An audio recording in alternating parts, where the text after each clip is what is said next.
우리는 하나님께 왜? 라고 물을 수밖에 없는 일들을 자주 만난다 그랬습니다. 하나님의 역사로 왕성하게 부흥하고 있는 교회가 왜 고난을 겪어야 하는가? 하나님이 예루살렘 교회를 버리셨다면 나름 이해할 수도 있는데, 하나님이 버리신 것도 아니고 여전히 사도들을 보호하시고 또 말씀은 왕성하게 역사하고 있는 교회인데, 하나님이 함께 하시는데 왜 현실은 교회에 고난이 있는가? 이런 질문이 우리가 떠나지 않는다는 거죠. 그렇죠? 이 문제는 우리들의 이 많은 곤고함과 고난에도 동일하게 적용됩니다.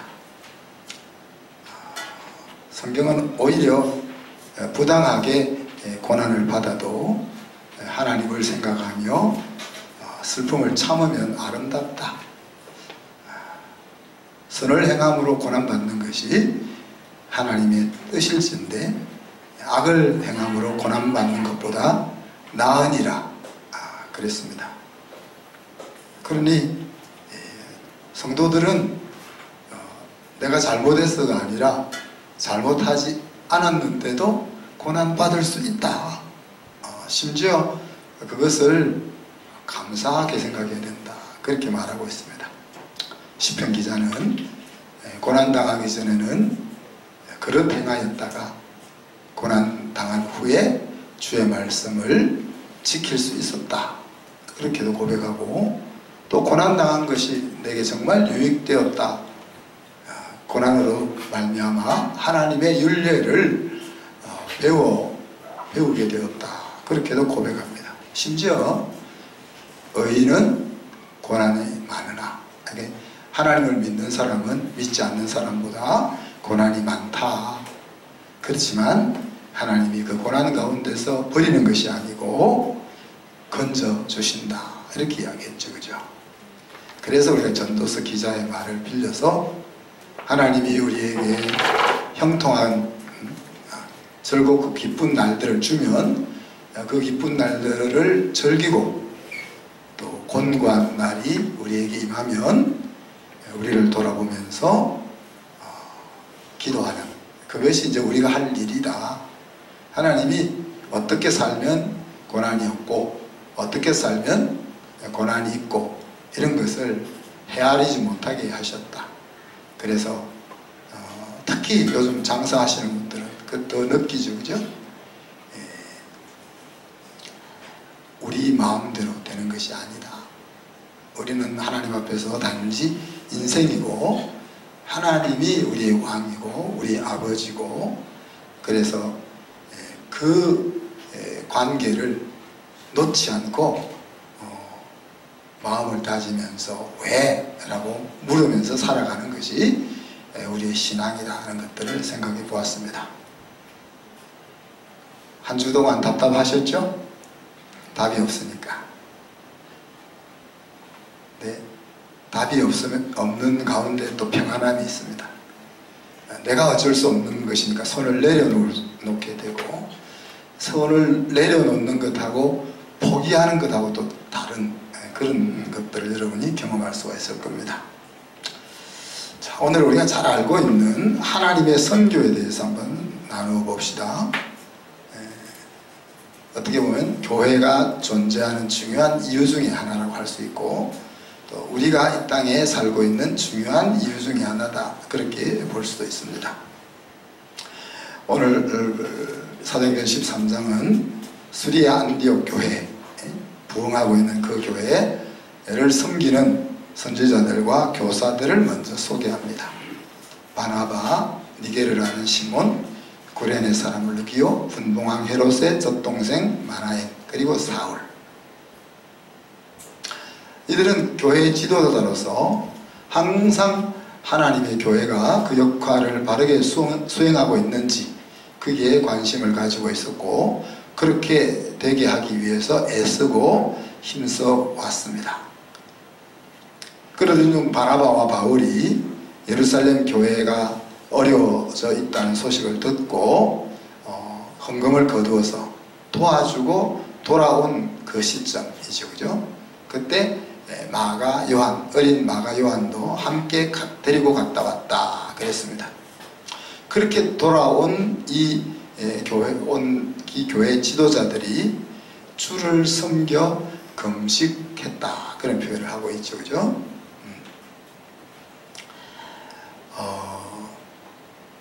우리 준수 형제를 위해서 이제 매달 기도하다 보니까 할만하죠? 이제 벌써 8개월이 지나가고 있는데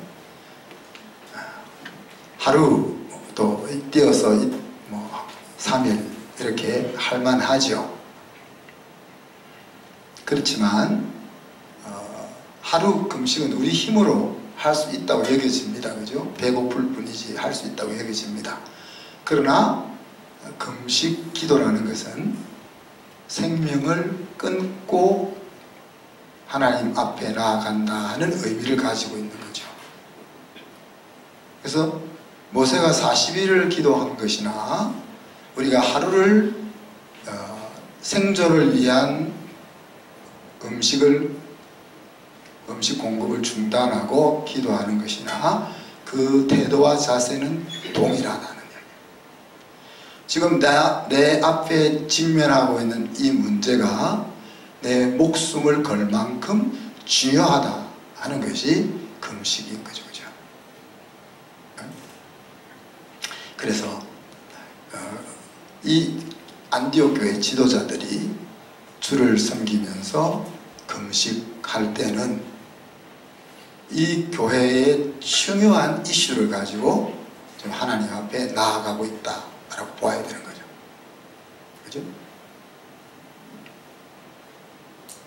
제가 대학교 다닐 때는 원단 금식이라는 것이 있었어요. 원단 금식이라는 것.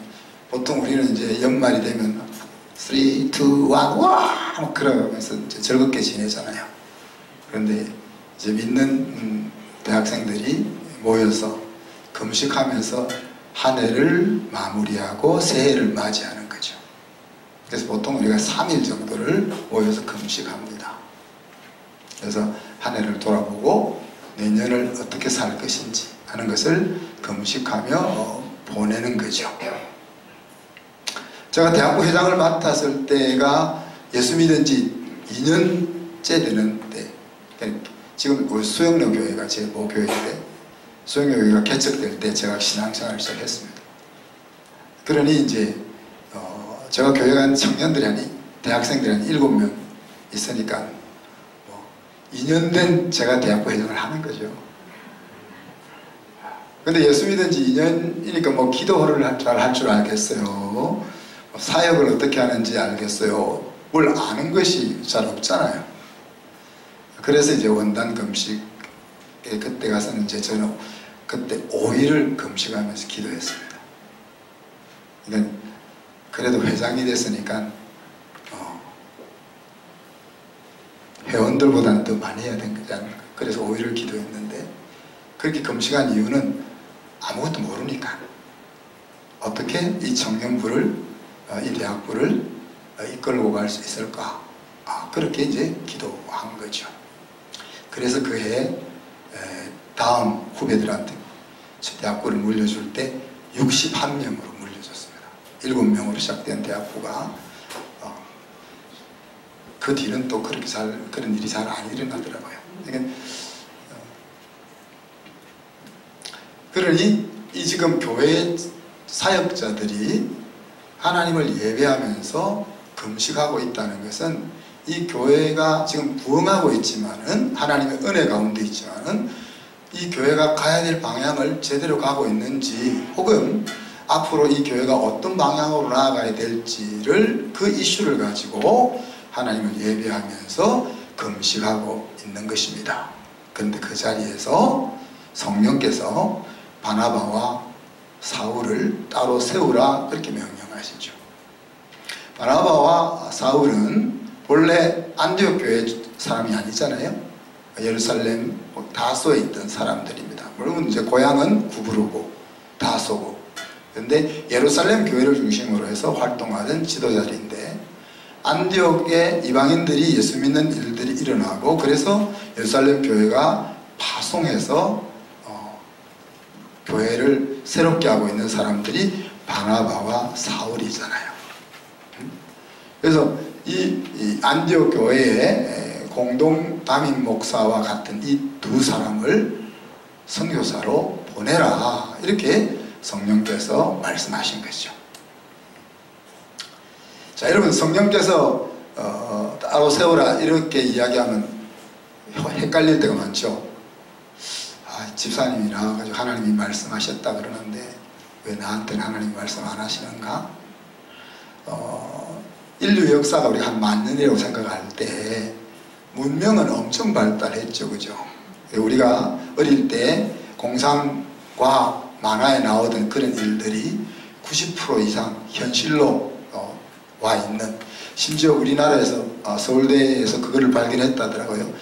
양자를 통해서 빛을 가지고 에너지를 만들어내는, 그래서 양자 컴퓨터를 생각은 하고 있지만은 그 양자 컴퓨터를 어떻게 실제 우리 사용할 수 있는, 우리 손에 쥘 수 있을까 하는 일에 있어서는 아직 가야 될 길이 엄청 먼데 그 출발을 할 수 있는 일이 서울대학에서 발명을 했다고 합니다. 그래서 앞으로 원자력이 없어도 원자력 잠수함을 만들지 않아도 그 빛을 이용해서 에너지를 만들어내면 무한한 에너지를 사용할 수 있는 길이 열린다. 시간이 걸리겠죠. 그죠? 그래서 하나님이 성령이 말씀하셨다 그럴 때 5,000년 전에 말씀하시는 하나님의 방법이나 예수님 당시에 말씀하는 방법이나 오늘 우리가 살고 있는 시대에 말씀하는 방법이 대동소이하다고 생각하면 됩니다. 그냥 5,000년 전에는 하나님이 대단히 특별하게 말씀하시고 오늘날은 또 그렇게 말씀 안 하신다 생각하지 말고, 그래서 꿈으로 환상으로 말씀하기도 하고 하나님의 성전에 들어가서 예배할 때 마음속에 깨달음으로 말씀하시기도 하고 성경을 공부하고 읽을 때 그 마음속에 내 말씀으로 들려지기도 하고 천에 하나 만에 하나 음성으로 내가 핍박하는 예수다 이렇게 말씀하기도 하고. 자, 그런데 오늘 이 안디옥 교회 지도자들에게 야, 너희들 바나바와 사울을 선교사로 세워 이렇게 말씀하신 것 같지는 않습니다. 그렇게 말씀하셨을 수도 있고요. 우리가 신앙적인 유추를 할 수가 있는데 지금 이 자리는 리더십들이 하나님 앞에 디보션 하고 있는 자리입니다. 그죠? 금식하면서 디보션을 하고 있는 자리입니다. 앞에서 이야기했지만은 교회에 나아갈 중요한 방향을 그 이슈를 놓고 금식하며 예배하는 자리입니다. 그래서 그 예배 속에 찬양이 있었을 것이고, 물론 찬양을 인도하고 그런 것은 아니겠지만 찬양이 있었을 것이고, 말씀을 읽고 말씀을 깨달은 것을 나눔이 있었을 것이고, 그 나눔을 가지고 같이 기도하는 일들이 있었을 것입니다.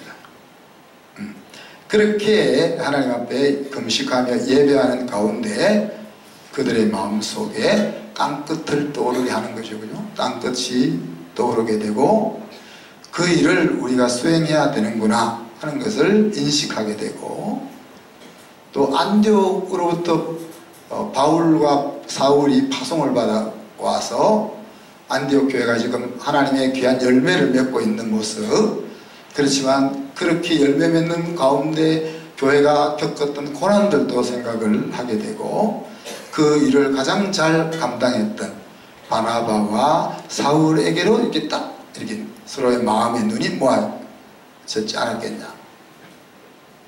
여러분, 바나바와 사울을 선교사로 보낸다 하는 것은 사람의 생각으로는 가질 수 없는 전략입니다. 우리 한순교회와 CSI에서는 조그만 학교, 조그만 교회잖아요. 그죠? 근데 이제 제가 안식년을 좀 가져야 되는데 왜 안식년을 못 가지잖아요. 제가 한 1년 비우면은 어떻게 될까? 그런데 부흥하고 있는 안디옥 교회에 이 담임 목사를 선교지로 보내자 하는 그런 결의를 하게 되는 것은 사람의 생각으로는 할 수 없는 일이라는 거예요. 그죠? 선교지로 보냈는데 안디옥 교회가 문 닫게 되면 어떡하냐? 예?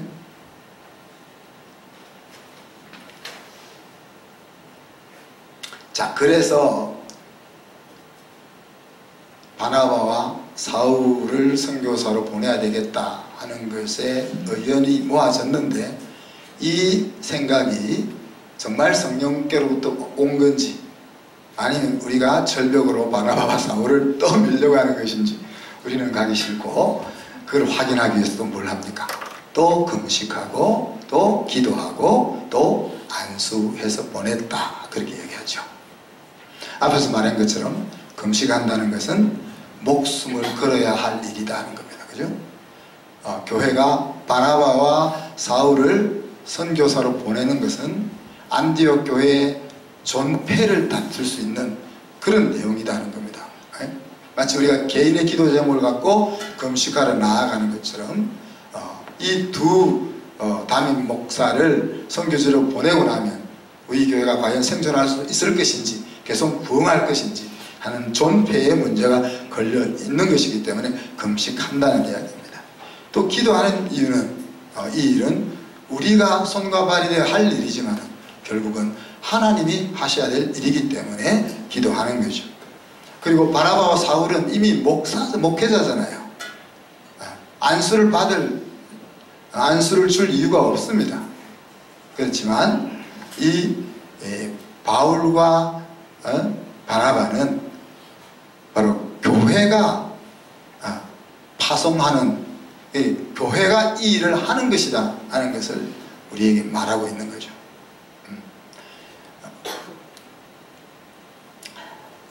선교를 해야 되겠는데 나는 갈 형편이 안 되고, 혹은 나는 가기가 싫고, 그래서 약간 얼빵한 선교사를 그 세상으로 선교지로 보내는 일이 선교가 아니다는 말이죠. 나는 가기 싫고 나는 힘들어서 바나바와 사울을 밀어서 보내는 그 일이 아니다는 얘기죠. 교회가 그들에게 안수해서 보낸다는 것은 이 일은 우리의 일인데, 내가 가는 것보다 당신 둘이 가는 것이 가장 그 일을 잘 할 수 있다고 믿기 때문에 교회가 그들에게 안수하고 보내고 있는 겁니다. 그래서 오늘 성경은 안디옥 교회가 바나바 사울을 선교사로 파송하지만은 이것은 성령께서 보내시는 것이다, 그렇게 설명을 해주고 있습니다. 자, 오늘 이 말씀 속에서 교회가 해야 될 가장 중요한 일이 무엇인가 하는 걸 말 안 해도 우리가 알 수 있지 않습니까? 땅끝까지 복음을 전하는 그 일이 교회가 해야 될 가장 중요한 일 중에 하나다 하는 이야기입니다. 안디옥 교회는 말씀이 흥왕했고 예루살렘 교회의 어려움을 물질적으로 지원할 수 있는 자리까지 왔습니다. 다르게 이야기하면 교회가 이제 재정적으로 자립하고 안정기에 들어섰고 다른 교회를 섬길 수 있을 정도로 영적으로 성숙해 가고 있는 시점이다 하는 이야기입니다. 그런데 성령께서는 이렇게 세워져 가고 있는 교회에게 땅끝을 위해서 일하도록 푸시를 하는 거죠. 복음을 전한다는 것은 그냥 예수 믿고 행복하게 살자 하는 것 이상의 의미가 담겨 있지 않습니까? 죽음의 땅에 머물고 있는 사람들을 안전하고 사람이 살만한 곳으로 이끌어내는 일이 복음을 전하는 일인 거죠. 이것은 생존의 문제다. 생존의 문제. 오늘 찬양이 아름답게 잘 드려졌는데 더 좋은 찬양을 우리 하나님 앞에 드리고 싶잖아요. 그런 것들은 문화에 관한 이야기인 거죠. 그죠? 우리가 음악을 하고 미술을 하고 책을 읽고 서로 좋은 관계를 맺고 하는 것들은 더 풍요롭게 살려고 하는 것들입니다. 그런데 이 풍요롭게 살려고 하는 것들이 나쁜 것은 아니지만 그것이 되려면 생존의 문제가 해결되어야 되는 거죠. 아굴이 뭐 어떻게 기도했습니까? 하나님, 생존 문제 때문에 내가 하나님 예배할 수 없는 사람이 되지 않게 먹을 것 주세요. 그렇게 기도했습니다. 여러분, 우리가 하나님을 신앙한다고 하지만은 먹을 것이 없다고 떨어졌다고 생각해 봅시다. 그냥 오늘 먹을 것이 떨어져서 라면 먹을 수 있는 그런 것이 아니고, 우리 자녀를 교육시켜야 될 돈이 없다고 생각해 봅시다. 내가 꿈을 펼쳐나갈 수 있는 기본적인 베이스가 무너졌다고 생각해 봅시다. 그때도 여러분이 하나님을 붙잡고 신앙생활을 할 수 있겠냐 하는 이야기입니다. 물론 우리가 그런 상황을 맞이해도 하나님을 향한 신앙을 유지해야 되겠지만은 그것이 그렇게 말처럼 되는 일이 아니라는 이야기예요. 복음을 전하는 것은 이 생존의 문제라는 이야기예요. 안디옥 교회가 이제 부흥해서 더 좋은 건물을 짓고 성도들이 더 잘 하나님 앞에 세워지기 위해서 섬길 수 있는 필요들을 공급하는 그 일도 중요하지만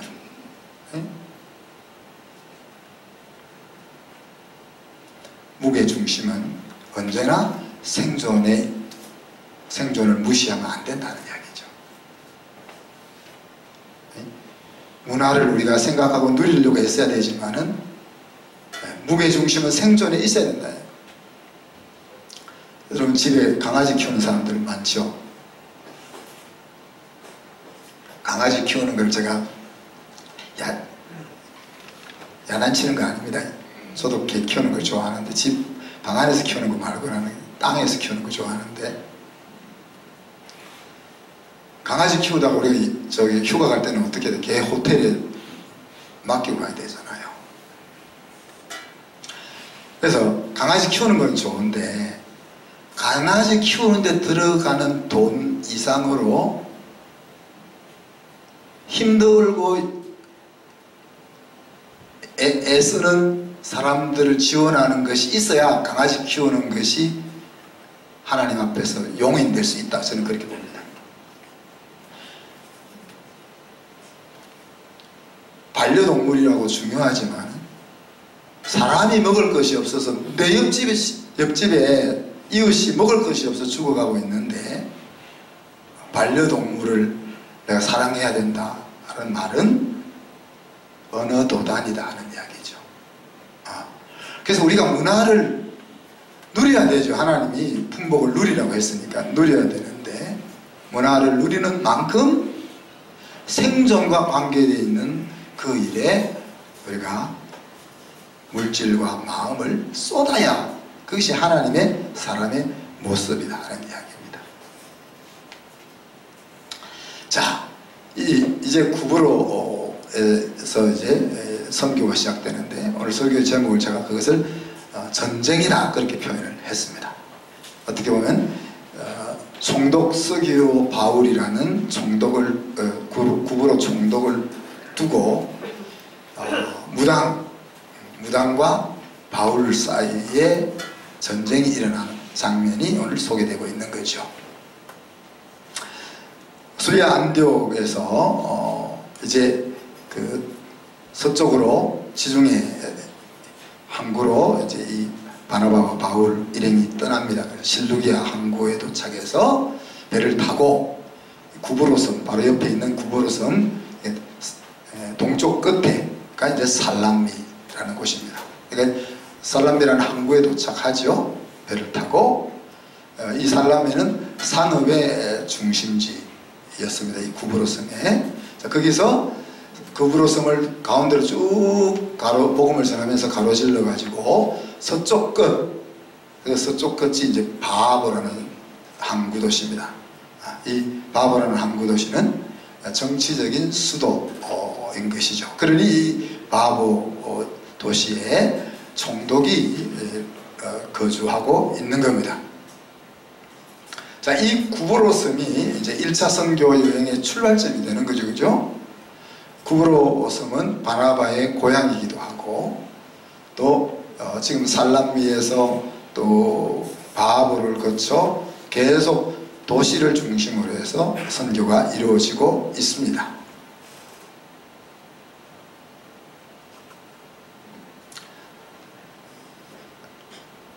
바나바와 바울과 그들을 수송하는 마가 요한이 이 선교, 1차 선교 여행의 사역자들이 됐죠. 그리고 그들은 가는 곳마다 먼저 회당에서 복음을 전했습니다. 이것이 이제 초대교회의 선교 전략이었습니다. 그죠? 도시에 가서 복음을 전한다. 도시에 가서 먼저 안식일에 회당에 가서 복음을 전한다. 이것이 초대교회 선교의 전략이었습니다. 그곳에 가면 말씀에 익숙한 유대인들이 모여 있기 때문에 그것을 매개로 해서 복음을 전략하는 거죠. 자, 그런데 오늘 이 총독이 있는 이 바하보라는 도시는 비너스 신을 숭배하기로 유명한 도시입니다. 비너스 신은 로마 표현입니까? 그리스 표현을 또 아데미 신이라고 부르죠. 이 같은 비너스나 아데미나 같은 신입니다. 우리는 이제 우리 집사람의 별명이 옛날에 비너스라고 하는데 우습죠? 그런데 우리에게는 이제 비너스, 아데미 좀 아름다운 이름으로 들리지만 사실은 음란의 신인 거죠. 그죠? 그래서 그 종교라는 미명하에 이 비너스 신전과 아데미 신전에서는 음란한 행위들이 이루어져 왔습니다. 오늘날도 사실 그 문화의 옷을 입고 음란한 것들이 계속 음지에서 양지로 이렇게 자꾸 나오고 있는 것이 큰 사회적 문제가 되죠. 옛날에는 그 음란이라는 것이 음지 속에서 이렇게 모르게 숨겨져 있던 것들이 매스컴이나 드라마나 이런 것들을 통해서 자꾸 밖으로 드러 나오는 거죠. 자, 이 자리에서 바울 일행은 중요한 두 사람을 만납니다. 누굽니까? 바예수라고 하는 점쟁이 무당을 만나고 또 총독 서기오 바울을 만납니다. 자, 바예수는 엘루마라고 이름하는 총독의 개인 점쟁이였습니다. 그리고 총독 서기오 바울을 오늘 성경은 지혜 있는 사람이다 그렇게 불렀는데, 이 총독이 관심이 어디에 있다 했어요? 바나바와 사울을 불러 말씀을 듣고자 했다는 거예요. 그러니까 어떻게 보면 인간이 가질 수 있는 최고의 지혜가 하나님의 말씀에 뭔가가 있다라고 생각하는 거라고 말할 수 있죠. 그죠? 근데 이 로마 총독인 이 서기오 바울이 그런 지혜를 가지고 있었던 거죠. 자, 이런 상황 속에서 빼앗기지 않으려는 세력과 반드시 되찾아와야 된다고 생각하는 사역자 사이에 전쟁이 일어나는 겁니다. 그죠? 자, 엘루마라는 점쟁이는 총독이 예수 믿으면 어떻게 되는 거예요? 직업을 잃어버리는 겁니다. 자기 가족들의 먹고 사는 것이 걸려있단 말이에요. 그러니 총독이 예수 믿지 못하게 가진 방법을 다 동원해서 수고했다. 여러분, 우리도 안 그러겠어요? 지금 내가 하는 일로 인해서 이 일을 잃어버리게 되면 우리 가족의 생사가 달려있다 그러면은 우리가 할 수 있는 모든 힘을 동원해서 그것을 지키려고 하지 않겠어요. 그죠? 거기다가 사단의 역사까지 있으니까, 반면에 바울의 입장에서는 나라를 다스린다는 총독이라는 사람이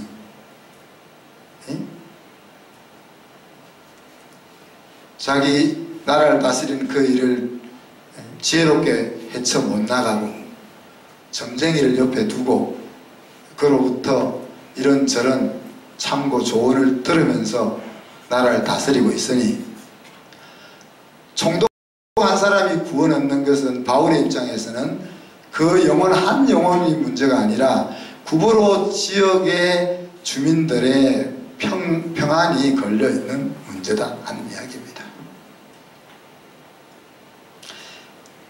그래서 점쟁이는 먹고 살기 위해서, 그리고 바울은 하나님의 나라를 되찾기 위해서 영적인 전쟁이 그곳에서 일어난 거죠. 자, 바울이라고 하는 사울이 성령이 충만해가지고 어떻게 했습니까? 이 엘루마가 어떤 사람인지 쫙 다 까버린 거죠. 마치 요즘 청문회 나가면 막 있던 일 없던 일 다 까발려서 완전 가족이 초토화되는 것처럼 사울의 성깔이 그대로 사용되고 있는 장면 같아요. 바나바 같으면 이렇게 못하겠죠, 그죠? 점잖하게 했을 텐데, 바울은 이 총독을 하나님 앞으로 이끌기 위해서 방해꾼 노릇을 하고 있는 이 점쟁이를 아주 강력하게 공격을 합니다. 그리고는 눈을 멀게 해버리잖아요. 눈을 멀게 해버렸습니다. 이와 같은 장면을 통해서 총독이 믿음의 자리에 나옵니다. 전성에 따르면은 이 총독은 자기 딸도 신앙의 자리로 이끌었다, 그렇게 이야기하고 있습니다. 자, 이래서 구브로 땅에서의 선교가 끝나고 배를 타고 다시 소아시아 버가 지방으로 이동했고, 버가에 와서는 마가 요한이 예루살렘으로 되돌아갔다 그랬습니다. 그리고 비시디 안디옥에 가서 안식일에 회당으로 들어가 앉았다라고 오늘 이제 말씀이 끝나죠. 자, 그래서 선교가 왜 전쟁인지 지금 제가 설명을 했습니다. 사단은 자기 백성을 빼앗기지 않으려고 하고, 하나님의 일꾼은 되찾으려고 하고, 거기서 불가피하게 전쟁이 일어날 수밖에 없다는 이야기죠. 그런데 사도행전에서는 창세로부터 믿기로 작정된 사람들은 다 믿더라, 그런 표현이 나옵니다. 그죠? 그러면은 사실 전쟁 치를 필요가 없잖아요. 믿기로 작정된 사람은 뭐 어떤 방법을 통해서 다 믿음의 자리로 나오는데 굳이 이렇게 전쟁을 치러가면서 선교를 해야 하나? 이런 질문이 던져지잖아요. 그죠? 자, 여기서 우리가 가져야 될 태도와 자세가 있습니다. 하나님은 한 사람도 자기 죄로 망하는 것 원치 않는다 그랬잖아요. 모든 사람이 회개하고 돌이켜 하나님의 자녀가 되는 것을 원한다 그랬잖아요. 그렇지만 하나님의 자녀가 있고 마귀의 자녀가 있는 거죠. 그러니까 우리가 이런 상황 속에서 우리가 사람들을 볼 때 어떻게 보아야 되는 거예요? 아무도 둘째 사망에 이르기를 원하지 않는 하나님의 눈으로 우리가 사람을 보아야 되는 거죠. 그래서 저 사람은 믿을 사람이 아닌 것 같아. 저런 사람은 교회 오면 교회가 더 어지러워져. 이렇게 우리가 생각을 가질 것이 아니고, 모든 사람을 우리밖에 양으로 생각하고 바라봐야 된다는 이야기죠. 제가 지금 하나님의 집에 들어와 있어야 되는데 아직 뭘 몰라가지고 바깥에 있어 라는 관점에서 바라보아야 한다는 이야기입니다. 그래서 가능하면 빨리 우리 안으로 들어오게 해야 하겠다는 태도를 우리가 가져야 되는 거죠. 왜 그렇습니까? 죽어서 천국 가는 것만이 목적이 아니잖아요.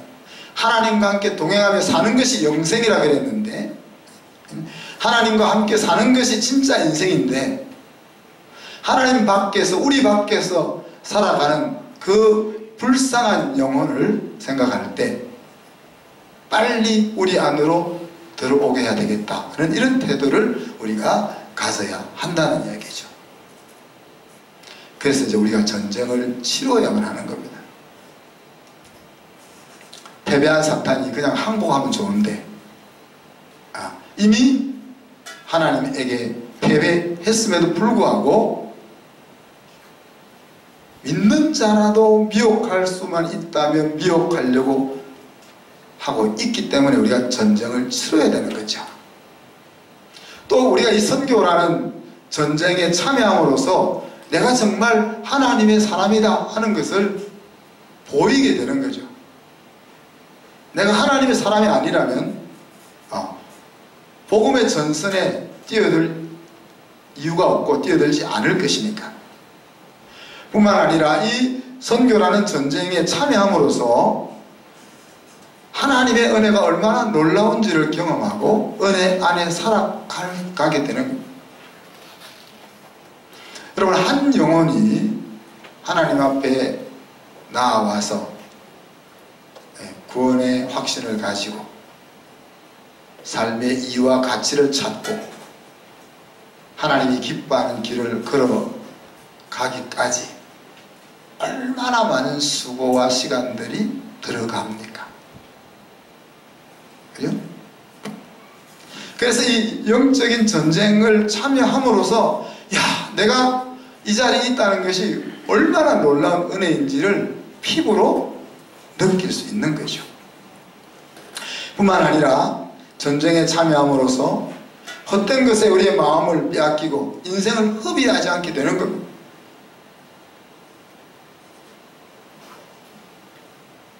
우리가 얼마나 우리의 인생을 정말 살찌우지 못할 그것에 마음을 빼앗겨 살아가는지 모릅니다. 그런데 영적인 전쟁의 전쟁터에 임함으로써 그런 쓸데없는 유혹들에 마음 빼앗기는 일들이 줄어들게 되는 것이죠. 뿐만 아니라 이 전쟁을 통해서 우리는 하나님께서 상 주실 거리들을 만들어 나가게 됩니다. 뿐만 아니라 전쟁의 마지막 승리는 보병이 가서 그 고지에 깃발을 딱 꽂는 것으로 마무리가 됩니다. 현대 전쟁은 갈수록 하이테크 전쟁이라는 것을 우리가 알 수 있죠, 그죠? 얼마나 이 공중을 장악하고 또 미사일을 통해서 적의 기지들을 무력화시키느냐 하는 것이 가장 중요하다고 그랬습니다. 그렇지만 실제 전쟁의 성패를 좌우하는 데 있어 가지고 오늘날 공군력과 미사일의 영향력이 8, 90% 이상 이렇게 중요하지만 마지막으로 보병이 가서 그 땅을 접수함으로써 전쟁이 끝나는 것입니다. 성령께서 하나님의 선교를 진행해 나가시지만은 결국 우리가 그 땅에 가서 복음을 선포하는 것이 마치 전쟁의 깃발을, 승리의 깃발을 꽂는 것과 같다는 이야기죠. 하나님께서는 당신의 선교에 바나바와 바울이라는 지도자를 사용했습니다. 또 마가 요한이라는 조수도 사용했습니다.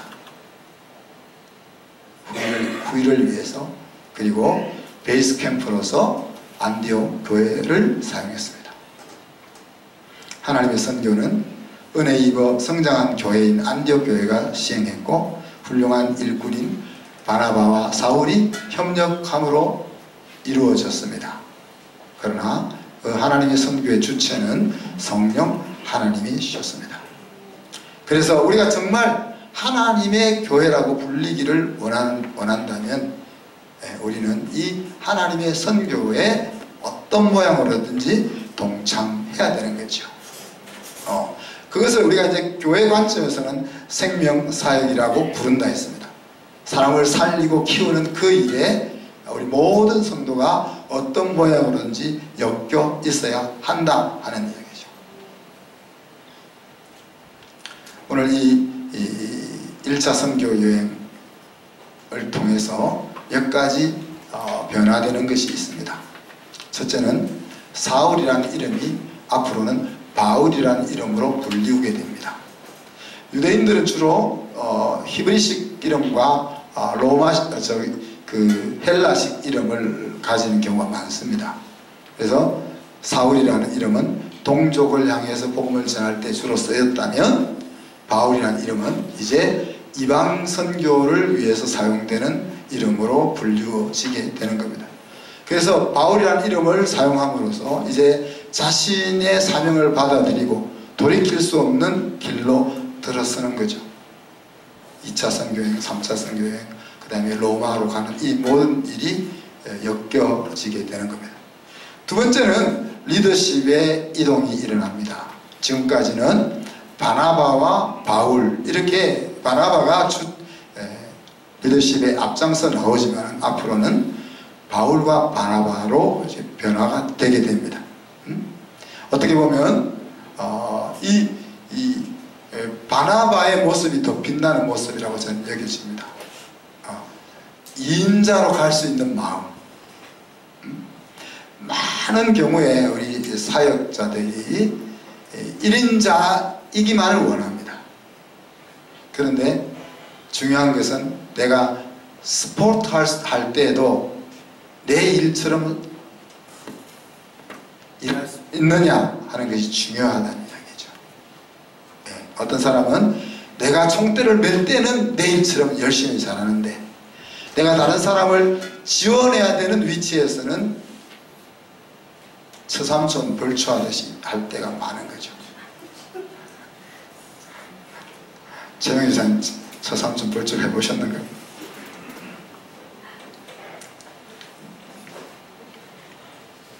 하나님의 사업을, 하나님의 비즈니스를 위해서 바나바는 자기의 자리를 양보할 줄 아는 거죠. 자, 또 한 가지 마지막으로 이탈자 마가 요한입니다. 마가입니다. 마가는 나이가 어린 청년이었습니다. 바나바의 조카였죠. 근데 얘가 구보로 쓰면서 육지로 돌아오자마자 예루살렘으로 도망갔습니다. 왜 도망갔을까? 그 많은 지도자들 중에 바나바와 사울을 따라서 젊은 청년이 자기도 선교하겠다고 같이 헌신했는데, 자기 삼촌이 이제 2인자가 돼가지고 마음이 불편해서 도망갔을까? 그럴 수도 있겠죠. 또 지금 우리가 성경은 이렇게 짧게 썼지만은 그 영적인 전쟁이 일어나면서 위험하고 고생스러웠던 1차 선교여행의 상황들이 그를 힘들게 만들어서, 혹은 한번 가봤더니만 나는 이방 선교에는 체질이 아닌가 봐, 이렇게 확신이 안 섰을 수도 있겠죠. 혹은 이제 엄마 품을 떠나서 향수병에 걸려서 돌아갔을 수도 있고, 마가라는 사람의 성향이, 이 선교는 직면하면서 부딪히면서 전쟁을 치러야 되는데 이렇게 부딪히는 거 싫어하는 성향이어서 돌아갔을 수도 있는 거죠. 그렇지 않습니까? 하모니가 있는 사람은 갈등을 싫어하잖아요. 서로 언성이 높아지면서 막 이렇게 의견이 충돌하는 것을 싫어하잖아요. 어느 이유에서인지 모르지만은 마가 요한이 이탈합니다. 바울은 이러한 마가 요한을 용서하지 못합니다. 20년 동안 용서하지 못합니다. 그래서 2차 선교 여행을 떠날 때 마가도 또 가려고 하잖아요. 그때 너는 안 돼. 그 이슈로 인해 가지고 사실 형제보다 더 친한 바나바와 결별합니다. 그 정도로 지금 마가가 이 1차 선교여행 도중에 이탈하는 것은 그 선교팀에게 지대한 영향을 미치죠. 힘들어서 기도하면서 가고 있는데 거기서 중도에 이탈해버림으로 그 선교팀에 받았던 데미지가 있는 거죠. 그래서 20여 년 동안 마가는 어떻게 보면 초대교회 역사 속에서 잘 등장하지 않는 거죠. 그리고 20년 후에 자기의 과오를 씻고 속죄자로서, 하나님의 그 일꾼으로서 하나님 앞에, 교회 앞에 다시 서게 됩니다. 바울은 로마 감옥에서 마가를 용서합니다. 그리고 죽기 직전에는 디모데에게 야, 너 올 때 마가도 데려와라. 저가 나의 일에 유익하다. 그렇게 인정합니다. 복음의 이탈자였던 마가가 마가복음의 저자가 되고 하나님의 일꾼으로 회복이 되고 바울이 기뻐하는 동력자로 세워지는 거죠. 이런 일들이 성령이 시키시는 전쟁을 통해서 일어났던 것입니다.